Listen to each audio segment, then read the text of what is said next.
Welcome to What's New in 22q, the deep dive, where we explore the latest research and insights. We try to transform that complex information into something practical, something empowering for you. hmm Today, we're tackling a topic that, well, it often brings up a lot of questions, maybe even some anxiety, for families navigating life with 22q11 deletion syndrome. Yeah. We're talking about bleeding symptoms and platelet health. You might have wondered, is my loved one more prone to bruising? Or maybe, what does this mean for surgery? We're going to try and get to the bottom of it today. It's a really common concern. Definitely. Yeah. Our focus today is on a really important new study that offers some invaluable clarity. It's titled Platelet Changes and Bleeding Symptoms in Children, Adolescents, and Adults with 22q11.2 Deletion Syndrome. Right, that's the one. This insightful research was led by Atsushi Sakamoto and his dedicated team, and it was just published this year, 2024, in the respected journal Pediatric Blood Cancer.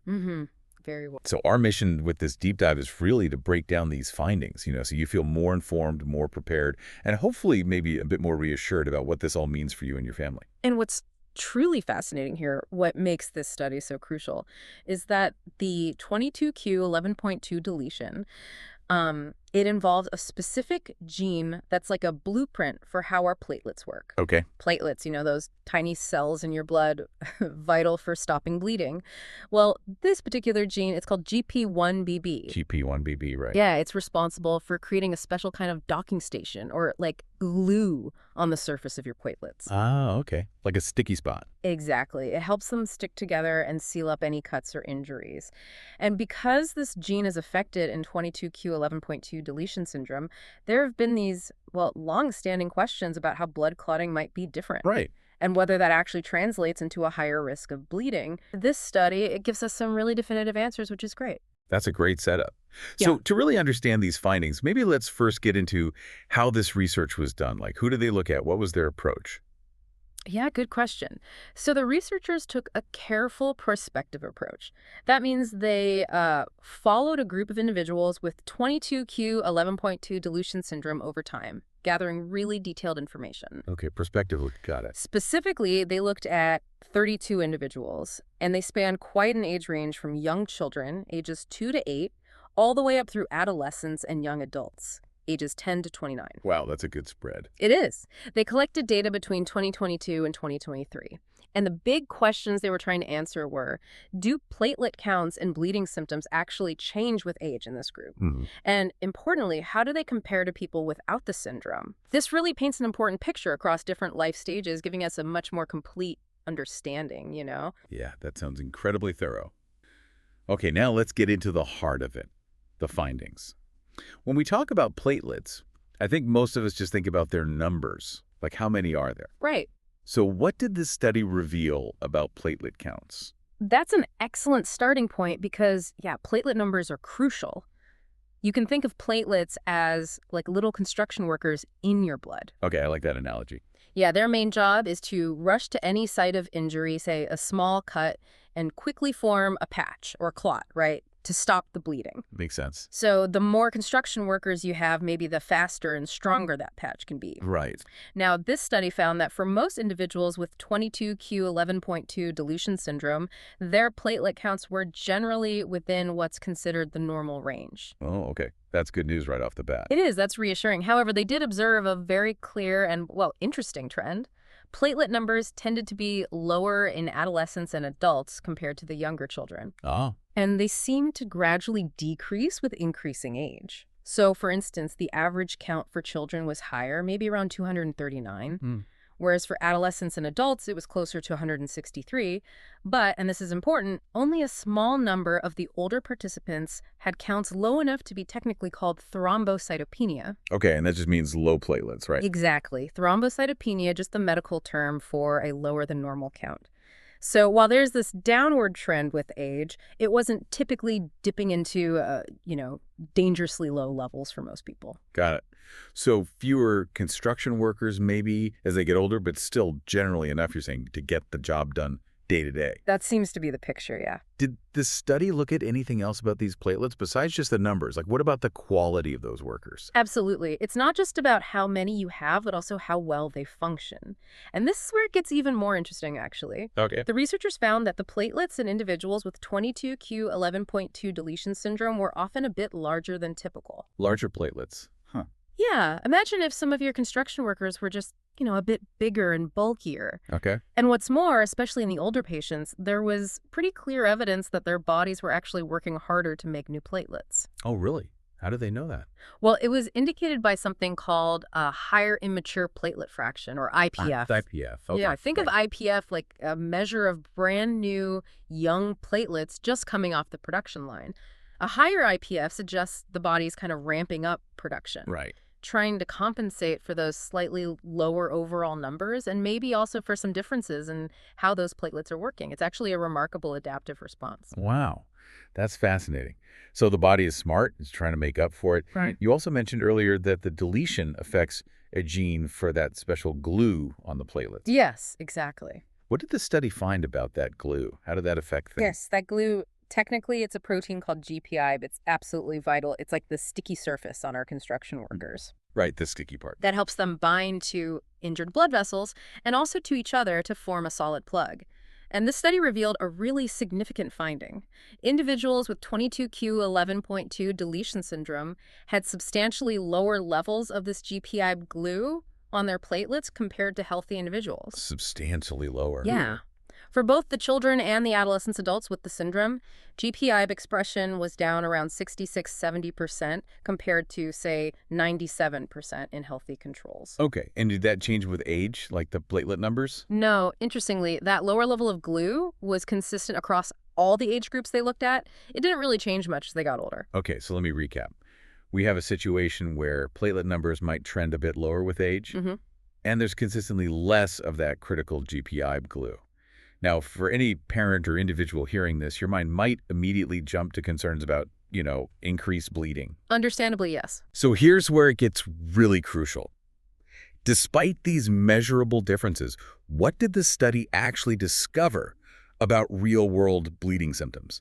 Did it confirm those fears? Or maybe offer something more nuanced? Maybe even reassuring? That's exactly the question, and I think the findings are actually quite reassuring for daily life. It might sound a bit counterintuitive, given what we just discussed about the platelet changes. Right. But the study showed that while some bleeding symptoms were reported more commonly by those with 22q11.2 deletion syndrome, about 53% reported some form of bleeding compared to only, 7% in healthy control groups. Okay, so more common, but... But, and this is the key part, most of these reported symptoms were quite minor. Minor, okay, that's important. What kind of minor symptoms? Well, the most frequently reported types of bleeding were those related to surgery, especially cardiac surgery. Those often required blood transfusions during the procedure itself, which isn't unexpected in major surgery. Right, surgery is a special case. Exactly. Beyond that, the spontaneous sort of daily bleeding symptoms were generally not severe. So, for example, some individuals experienced purpura. Those are the small bruises or reddish purple spots under the skin. Easy bruising, maybe? Yeah, or occasional nosebleeds. The study found about 52% had surgery-related bleeding, maybe 31% had purpura, and 22% experienced nosebleeds. But critically, these weren't typically, debilitating or life-threatening daily issues for most. Okay, so the overall picture suggests that despite these differences in the lab tests, the actual day-to-day bleeding incidents are mostly minor. That's a huge takeaway. It really is. Did the study also look at whether the severity of these symptoms changed as people got older? Since the platelet counts tended to drop. That's a very important follow-up, and it addresses a common concern families might have. What's really significant here is that even with that age-related drop in platelet counts and the consistently lower GPI glue, the overall severity of daily bleeding symptoms did not differ significantly between the children and the adolescents adults. Really? So getting older didn't necessarily mean more bleeding problems day to day? Exactly. They used a standardized scoring system. It's called the ISTH-BAT. Basically, a detailed checklist doctors use to objectively rate bleeding severity and frequency. Okay. And the median bleeding score was similar across the age groups, especially when they took out the impact of surgery bleeding. So it means that while counts might dip and that GPI is lower, it doesn't automatically translate into more severe or frequent bleeding, as individuals with 22q get older in their daily lives. That's incredibly reassuring. Wow. Truly, I imagine that's a load off for many people listening. I hope so. Now, you did briefly mention severe bleeding earlier. Yeah. Can you just elaborate a bit? What did the study find about any major bleeding events? Were they common? What were they linked to? Right. Good point to clarify. The study found that the truly rare cases of major bleeding, things like a spinal cord hematoma after a procedure like a lumbar puncture, or maybe an intracranial hemorrhage seen at birth. Okay, serious stuff. Very serious, yes. But these were consistently linked to specific traumatic events or significant medical procedures. They were not seen as spontaneous bleeding just happening in daily life. Ah, okay. So triggered by something major, not just out of the blue. Precisely. It suggests that the impact on hemostasis, that's the body's whole system for stopping bleeding, is most noticeable in situations of significant stress to the body, like major surgery or a significant injury. It's less of an ongoing daily concern for severe unprovoked bleeding. That distinction is really vital for understanding the actual risk. That distinction is absolutely vital. Okay, so let's bring this all together. What does this mean for you as a parent, a family member, or maybe as an individual living with 22q11 deletion syndrome? What are the practical steps, the things to keep in mind based on this research? This is really where the rubber meets the road, isn't it? It is, and I think for families, the singular, most crucial insight from this study is this. While those platelet differences in 22q are real, they're measurable. They do not typically translate into a higher risk of severe spontaneous bleeding in just everyday life. The real alert moments, the times to be extra vigilant are very specific. Major surgery and significant physical trauma. Okay, that really reframes the risk. It does. It fundamentally shifts how we should think about bleeding risk in 22q. So, first, for your peace of mind day to day, the study strongly suggests that for most individuals, spontaneous bleeding is generally minor. Okay, deep breath moment. Exactly. It's very reassuring to know you likely don't need to live in constant fear of severe, unprovoked bleeding episodes happening randomly. That's huge. However, number two, it's still good to be aware that those minor symptoms, easy bruising, the purpura spots, maybe occasional nosebleeds, they might happen a bit more frequently than in others. Okay. While they're generally not severe, it's always wise just to mention any concerns to your healthcare team during regular checkups. It helps them keep track of your or your loved one's unique health profile. Good point. Maybe keep a note if you see a pattern. Yeah, exactly. Maybe keep a little note in your phone if you notice something consistently. It helps inform those conversations. Okay. But number three, and this is the most significant takeaway, the one you really need to remember, it's all about preparing for those specific high-stakes situations. Surgery and trauma. Yes, because the study highlights that major bleeding events were primarily linked to surgery or trauma, it just underscores the immense importance of proactive communication with medical professionals. Proactive communication. Absolutely.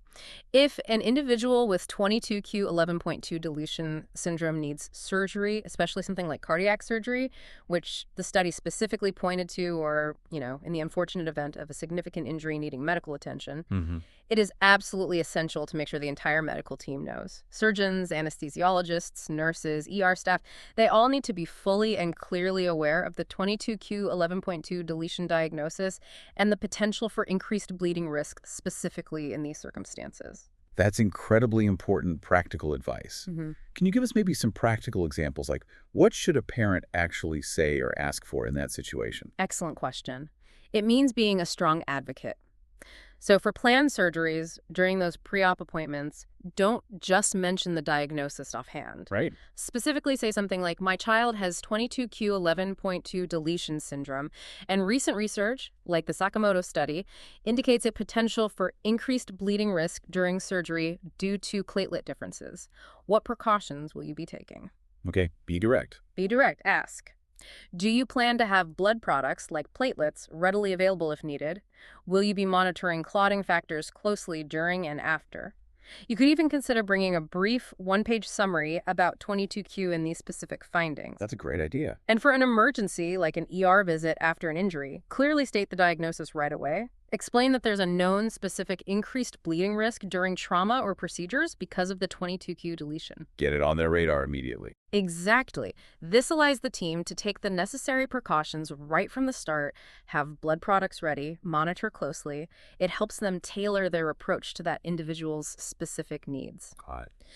Ultimately, this study really powerfully reinforces the idea that understanding an individual's unique health profile is key. Keeping that open, ongoing dialogue going with your healthcare providers about platelet counts, any bleeding history, any upcoming procedures, it just allows for the most personalized and effective care. Yeah. You are empowered by this knowledge to be an informed advocate for yourself or your loved one. And that really is the best medicine sometimes. Thank you. That context and those specific action points, that's incredibly valuable. Yeah. It sounds like this research, while it's scientific, it ultimately equips families with really practical knowledge that can make a real difference in navigating healthcare. That's the hope, yes. And this deep dive into the latest research is brought to you by 22q11 Europe.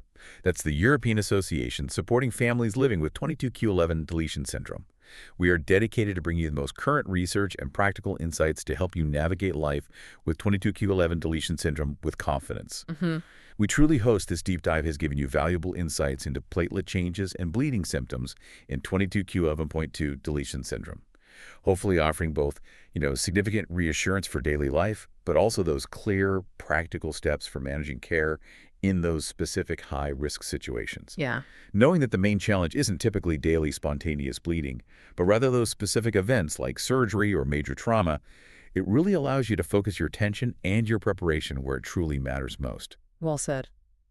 Thank you for listening to What's New in 22q, produced by Stephanie Elias for 22q11 Europe. Keep empowering yourselves with knowledge. Take care and talk to you soon.